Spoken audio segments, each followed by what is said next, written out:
AC नहीं है यहाँ पे प्योर डीसी है। जहाँ पे फ्रीक्वेंसी रहेगी वहाँ पे इसका यूज कर दिया जाएगा, लेकिन आउटपुट में फ्रीक्वेंसी देगा तो एसी है ना। देखो अब ये क्या है, इसका लॉजिक कार्ड है, यहाँ पे देखो LM324 लगी है, और ये इसकी कंट्रोलर ऐसी है जो चार्जर में आप नॉर्मली पढ़ते हो। ये एसी सेंसिंग वाला LED है, ठीक है ना। तो हम अब पीछे पलटे, ये समझ में आ गया इसके सेक्शन। देखो ये line AC supply, bridge, MFC, MOSFET, driver section. ये तो साला बहुत दिक्कत है कैमरे का मार किया, इसको सीधा कर। ये साला मैं इसी में सारा दिन परेशान रहता हूँ। नीचे नहीं, सीधा कर इसको। AC सर्किट है, ये वाइपर है, ये फ्लाईबैक SMP ट्रांसफार्मर है, ये ब्रिज है, MFC है, ये आपका स्विचिंग मॉसफेट है, ये डैक ड्राइवर और ये ड्राइवर ट्रांसफार्मर, ये मेन ट्रांसफार्मर, ये सेकेंडरी, ये शॉर्ट की, ये ब्रिज पे आओ भाई साहब भाई। रिले यहाँ पे एक्टिव होगा जब चार्जिंग होगा, यानी एसएमपीएस काम करेगा तभी एक्टिव होगा। ये पहले ही सप्लाई को पास कर देता है। ये चार्जिंग के दौरान क्या करेगा, ब्रिज को प्रोटेक्शन देगा। देखो रिपेयरिंग का स्टेप क्या कहता है, मल्टीमीटर को डायोड मोड पे सेट करो। और नितिकेश भाई कहाँ थे महाराज?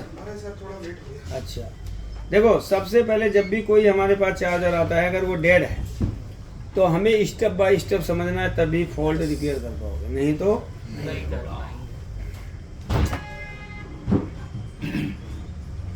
हेलो। ये है न्यूट्रल, ये है लाइन।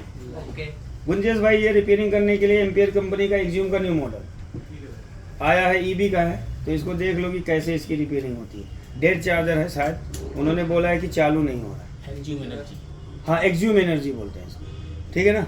न्यू मॉडल, हाँ न्यू मॉडल है। एक्ज्यूम के 3 मॉडल हैं, 2 ओल्ड हैं लीड एसिड के लिए, ये भी लीड एसिड है, लेकिन ये होगा 65 वोल्ट का लगभग, यहीं कहीं लिखा होगा।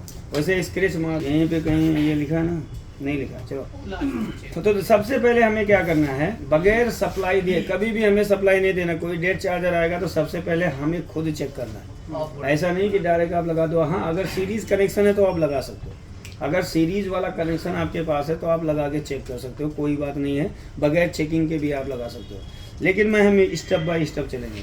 तो एक तो है ये, और ये एक ये है, ये ब्लैक है ना, और ये क्या है लाल। तो हम अपोजिट वायर को रखेंगे, मल्टीमीटर को डायोड मोड पे रखेंगे, और यहाँ पे हम चेक करेंगे तो वैल्यू आकर चला जाना चाहिए। तो इसका मतलब ब्रिज तक सप्लाई हमारी ओके है। इसका मतलब इन कंपोनेंट को अब नहीं चेक करने की जरूरत है। फ्यूज भी ओके है, सारे कंपोनेंट ओके हैं। अब डायरेक्ट हम पहुंच जाएंगे ब्रिज पे। तो ब्रिज को मैंने बताया 3 तरीके से चेक करना।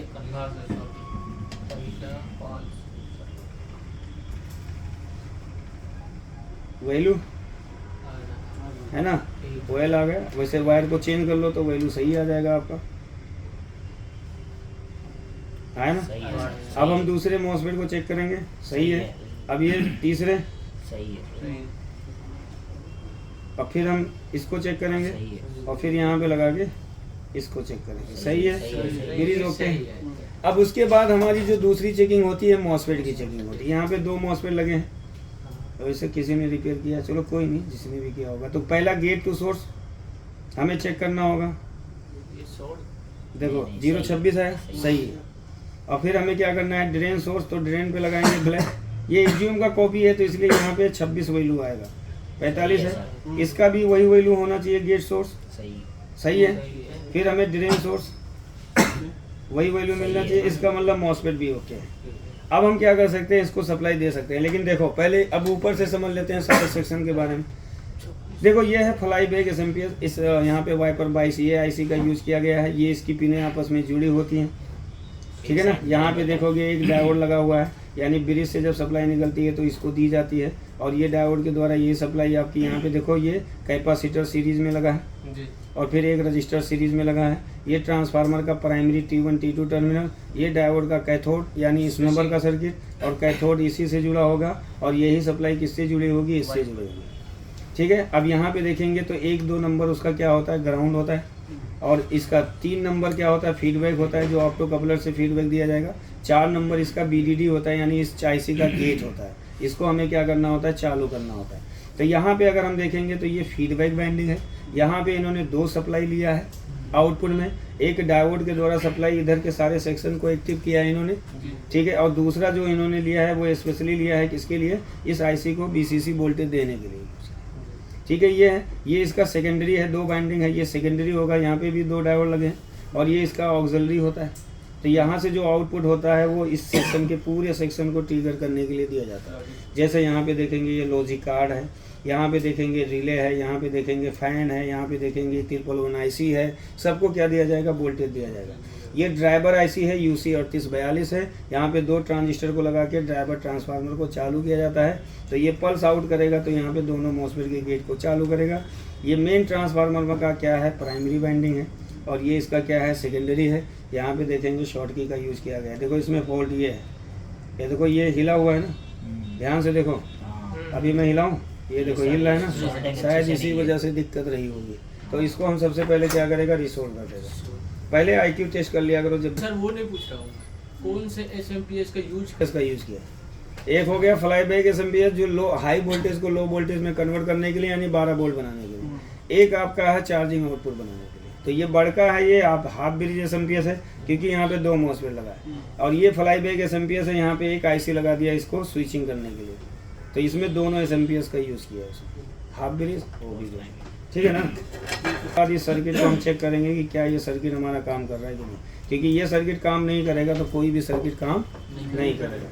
लगाओ महाराज, पहले इसका मतलब एसएमपीएस काम कर गया, देखो लगाते। और यहाँ पे क्या है, रिले, ये हॉर्न होता है, कहता है कि हमको सप्लाई मिल गई। यहाँ पे देखोगे एसी जल गई और 25% एलईडी ब्लिंक कर गई। इसका मतलब ये बोल रहा है कि अभी बैटरी आपने नहीं लगाया, सीधा ये बोल रहा है। ये देखो 25%, इसका मतलब कह रहा है कि आपका डीसी नहीं लगा। अब देखो सारे वोल्टेज हम चेक कर लेते हैं, कहाँ पे कितना वोल्टेज बनेगा, है ना। देखो ये ब्रिज रहेगा आपका, वो लगा नहीं सही से ना, मेरे को डर लग रहा है कि झटका ना मारे। 330। अब इसका माइनस कौन सा जी, ये माइनस है ना। अब ये बोल गया, देखो फुल एलईडी ग्लो कर दिया, कह रहा है कि भैया हमने चार्ज कर दिया, और एसी को इसने डिस्कनेक्ट कर दिया। वो कोई नहीं, अभी हम सीरीज में लगाएं तो इसकी वजह से ये दिखाता है। ये फॉल्ट नहीं होता है, ध्यान से देखना। अब ऐसे एग्ज्यूम में आ जाता है तो समझ जाओ ये फॉल्ट होता है। तो बैटरी जब कनेक्ट हो जाएगा, हाँ वही ना, अभी बैटरी नहीं कनेक्ट किए हैं तो उसने क्या कर दिया ये बता दिया, ठीक है ना। अब हम एक वायर नेगेटिव पे लगाएंगे, और ये कैपेसिटर होते हैं हमारे, ये दोनों पैरेलल लगे हैं, सीरीज में नहीं लगे हैं। तो दोनों ये प्लस हैं, ये प्लस है, ये माइनस है, ये माइनस है। यहाँ पे देखेंगे एक जंपर लिया है, और ये जंपर का दूसरा टर्मिनल दिया है यहाँ पे। ये डायोड का एनोड, और ये यहाँ से वोल्टेज को पास करेगा, ठीक है ना। अब देखो मैं वोल्टेज चेक कर रहा हूँ एसएमपीएस का। अब ये वोल्टेज आएगा, यहाँ पे देखो एक कैपेसिटर है, और ये भी एक कैपेसिटर रजिस्टर है।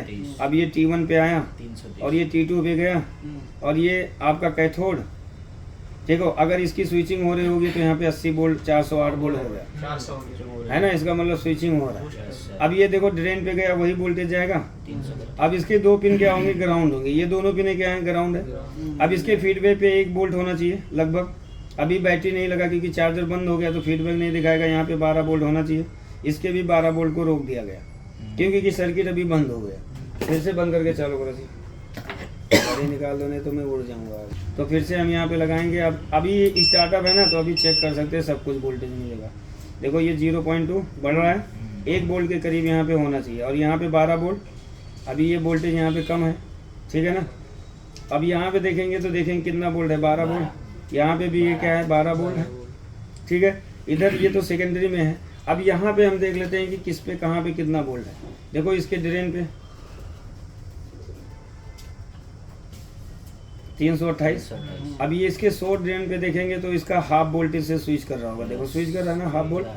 अब ये है इसका ड्राइवर सेक्शन, फिर बंद कर दिया, कोई बात नहीं। यहाँ पे देखेंगे तो 12 वोल्ट आ रहा होगा, इस पे देखो 12 वोल्ट है। अब इस आईसी को भी 12 वोल्ट दिया जाएगा, जो कि इसका बीसीसी होगा, ये 6 नंबर, और ये इसका 12 वोल्ट कहाँ है जी, ये है 12 वोल्ट, है ना। और इसका ये रेफरेंस होना चाहिए, ठीक है। इधर आपके क्या होंगे, वो 2, 3, 1 नंबर आपका कंपनसेशन पिन रहेगा, और यहाँ पे 4 नंबर पे आपका वोल्टेज होगा। ऑसिलेटर सेक्शन जब चालू होगा 2.3, है ना। 3 नंबर इसका एम्पियर सेंस होता है, लेकिन इन्होंने दिया नहीं। 2 नंबर इसका फीडबैक होगा। ये साला पकड़ में नहीं आ रहा है ना, कैसे ग्राउंड लगाऊं, क्या लगाऊं, कहाँ लगाओगे तुम, चलो तुम पकड़ के रखो। वो साला चेकिंग सही नहीं होता। तुम्हारे साइड भी है ग्राफ। देखो 12 और यहाँ पे देखो रेफरेंस 5 वोल्ट। अभी 6 नंबर इसका क्या होगा, 0 हो गया होगा, क्योंकि कि अभी गेट का पल्स नहीं आउट हो रहा है जब तक बैटरी नहीं लगाएंगे। 5 नंबर इसका क्या होता है, ग्राउंड होता है। 4 नंबर इसका ऑसिलेटर सेक्शन होता है ना, तो यहाँ पे 2.3 होना चाहिए, है ना, क्योंकि ये ऑसिलेटर सेक्शन इसका क्या कर रहा है, काम कर रहा है। 3 नंबर इसका CS होता है, नहीं दिया होगा, फीडबैक 3.4 और कंपनसेशन पिन पे देखेंगे तो कितना है 0.8, क्योंकि 0.8 कह रहा है कि अभी सर्किट रनिंग नहीं है, यानी सर्किट अभी चालू नहीं है। तो यहाँ पे सारे वोल्टेज आपको इस तरीके से मिलेंगे। अब हम आउटपुट में आ जाते हैं। आउटपुट में ये होगा, इसका ग्राउंड होगा, ये रिले है, वही ग्राउंड। देखो अब यहाँ से हम चेक करते हैं कि ये यहाँ से फ्लाईबैक SMPS क्या क्या वोल्टेज आउट कर रहा है। 11 यहाँ पे देखना, एक इसकी सप्लाई होती है, इसको भाई वोल्टेज मिल रहा होगा 11, और ये 3.3 वोल्टेज आउट किया, कहाँ पे दिया, इस लॉजिक कार्ड को दिया, लॉजिक कार्ड से वो कंट्रोलर IC को चला जाएगा। ये फैन होगा, अब इसको फैन को इन्होंने डायरेक्ट 12 वोल्ट ना देके इसके एक ट्रांजिस्टर को दिए होंगे, देखो इसको दिए हैं। अब ये 2 ट्रांजिस्टर मिलके क्या करेंगे, इसको 12 वोल्ट की सप्लाई देंगे, ग्राउंड सप्लाई इसको पहले दे दिया जाता है। यहाँ पे देखेंगे ये रिले कॉयल है, तो रिले के एक कॉयल पे क्या होना चाहिए, 12 वोल्ट होना चाहिए, और रिले के दूसरे कॉयल पे कोई भी वोल्टेज नहीं होगा। ऑप्टो कपलर को अगर हम देखें, एक AC सेंसिंग का होगा, यहाँ पे कुछ भी नहीं है अभी, यहाँ पे भी कुछ भी नहीं है, इधर 5.6 वोल्ट और इधर आपका होना चाहिए 12 वोल्ट या 4 वोल्ट होगा, ठीक है ना, ये है। तो इसके सारे वोल्टेज इस तरीके से बनेंगे। अगर लॉजिक कार्ड पे देखें तो किस पे क्या वोल्टेज बनना है, 1 नंबर पे कुछ नहीं है, क्योंकि सीरीज में दिया है। भाई साहब तुम डायरेक्ट में लगा दो, और फैन चल रहा है ना, ये ओके है, कोई नहीं, क्या भराओगे। अब देखो पहले हम गेट चेक कर लेते हैं, ग्राउंड पे लगाओ जी, कहाँ थे हमारा सुसुआ क्या है।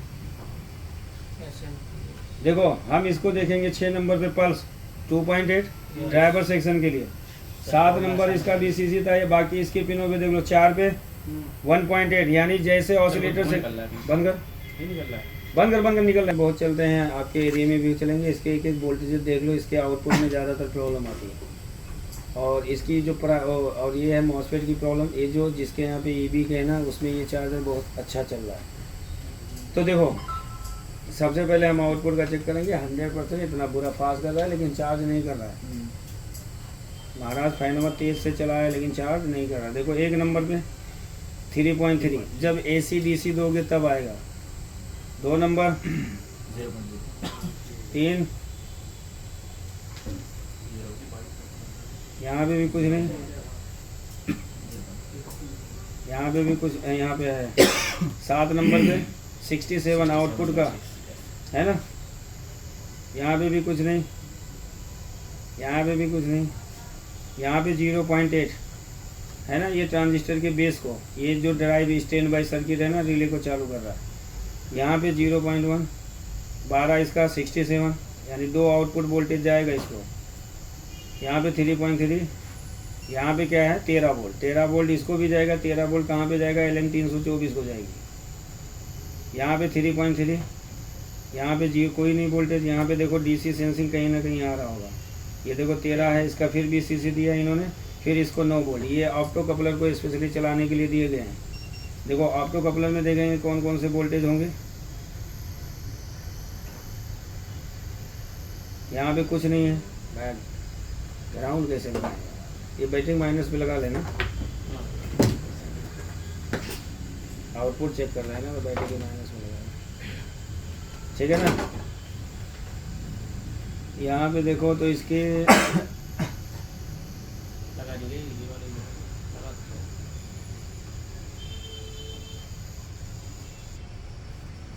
9,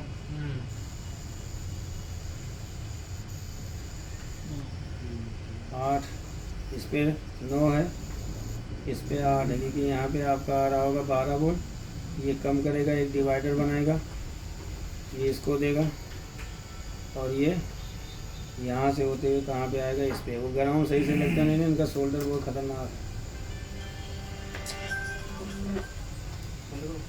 बंद कर दूसरा। एनर्जी एक्चुअली लेना चाहिए। EV चार्जर देखो, इसमें आपका फ्लाई बैक SMPS और दूसरा हाफ ग्रीज SMPS का यूज किया गया है। ये दोनों SMPS का यूज किया है, ठीक है। 2 SMPS का यूज इसमें हुआ है।